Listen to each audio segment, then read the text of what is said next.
the appreciation itself.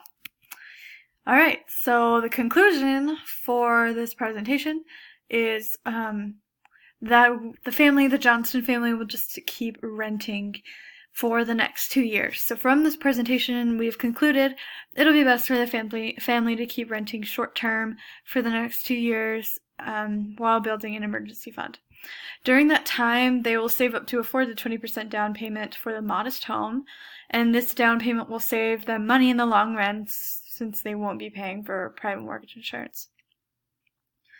The factors that they should consider to make the most out of their next home purchase is to make sure that they can firstly afford the 20% down payment. I think the biggest thing that I've gotten from doing this analysis and compilation of things that we've learned this semester is the importance of the 20% down payment and how much it can really save you.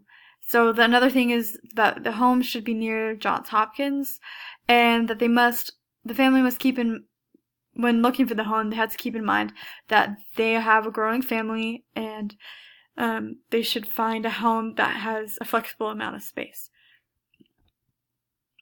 Alright, so that is it.